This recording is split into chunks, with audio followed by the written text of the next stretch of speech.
Hi everyone, this is Jeff James from Mythology, and in this video we're going to talk about a really critical new skill for the corporate world, and it's the skill of having a conversation. And that might sound a little bit weird. People talk all the time in business, but what we have found in this new world of social media is that as an entity, as an organization, people have a hard time carrying on a two-way conversation with customers. So many people have been sort of trained over the years to hold a one-way conversation with people, through more of a megaphone approach. And what social media has, kind of uncorked on the business world is that you now have to have a two-way conversation with prospects, with customers, with critics, with advocates, you name it. So it's a little bit like going to a cocktail party, and if you don't have those sort of conversation skills, it can get a little bit awkward if someone's trying to talk to you and you don't have, you're not listening, you're not talking back, or just not even knowing how to start a conversation. So really that analogy of a cocktail party is exactly what you as an organization have to think about. And so in this video, this pillar that we call dialogue, it's really beefing up your corporate or organizational conversation skills. And I tell you, we've had many examples in the last 5 or 10 years of the internet where companies that did not respond or hold a two-way conversation with a customer or someone that had a complaint or a question, if they did not respond, there were some serious implications.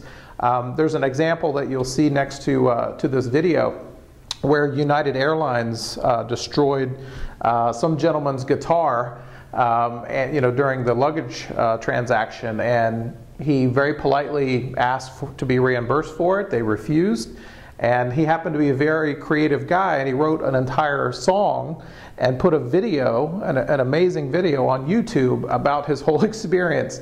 And it got millions of views, and it's actually called United Breaks Guitars, and so you can check it out on the link that we have there. So you don't want that happening to you, and the good news is if you have these conversation skills, the likelihood of something negative like that going viral about your company is actually diminished quite a bit, and the potential of having something more positive as an experience go viral about your company increases. So let's talk about some of the skills that you as a company need to have in this world of dialogue. Okay, the first skill that is critical in any conversation is the ability to be authentic and open. So when we talk about authenticity, this is where many corporate folks, particularly the legal department, gets a little bit nervous. So authenticity is the ability to be free and open with information, including information that may not put your organization in the most positive light.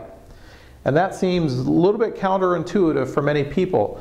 But what we have seen, and research has shown, is that if you proactively share information about, hey, we made a mistake, we're aware of it, we want to fix it, we're going to do the right thing. If you openly and proactively admit stuff like that, as opposed to reacting when something negative is found out about you, your credibility and belief in your organization goes way, way up. So you can actually use social media to sort of get ahead of the curve and let people know where you as a company or organization are trying to improve. And even though you might think, well, that's maybe giving our competitor too much insight, it's more important to build that strong positive base of believers in your organization than it is really to worry too much about the competition, because you will be the company that has their emotional connection and loyalty with this type of an approach. So that sort of openness is what social media is really all about.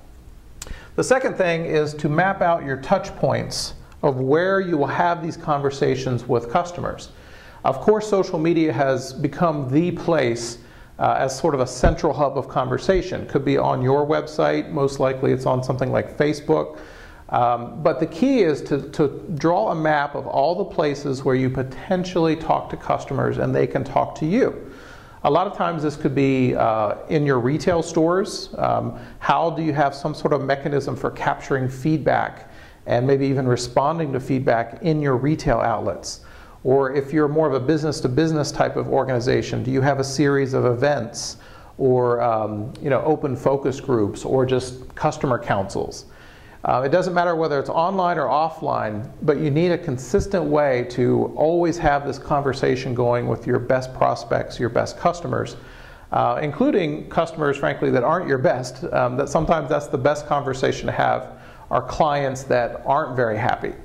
And so, across the board on a consistent manner, your organization should be trained to start thinking about, oh, okay, we're going to have this conversation with this set of prospects or customers on a regular basis, and they'll start planning for that. So the touch points are really critical. The next critical piece to think about is, what do you do with that information? If you have a Facebook page up and people are starting to give you feedback, where does it go? How do you route it to the right people in your organization so that they can actually respond and act on it? There's two critical things there. One is that you must respond to the person who gave you feedback, thanking them for it, acknowledging it, that sort of thing. But also a critical piece which often gets dropped is the action part. There's nothing worse than giving a company really good information or feedback about how they could improve, and they say, oh, thanks, and then they never do anything with it. So it's really critical to think about, what is your response as an organization? Are you going to kind of stick your head in the ground and just hope that feedback goes away? Or are you going to say, hey, thanks, but you're wrong, back to a customer? Or are you going to take that feedback, seriously route it within the company, and try to improve based on that feedback? That's what it's all about. And so that gets us to the last piece here, which is to close the loop.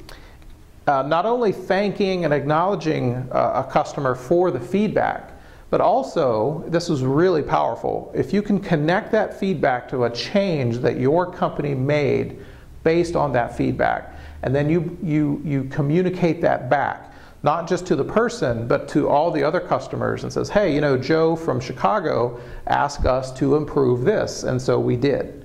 That piece of evidence that you as a company are reactive and responsive to customer feedback builds credibility across your customer base. So that's a really critical piece. So the last thing I want to talk about with dialogue is, how do you set it up in your organization so that you can respond and act on it? Well, one model is that there's one person in your company whose job it is to be that central sort of quarterback of feedback.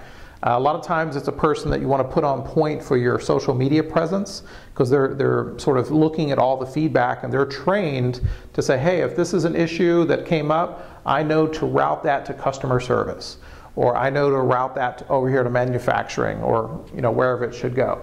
So that model often works, but there are some limitations to it, which we'll talk about with these other models. Another model to think about is that you pull together a listening team.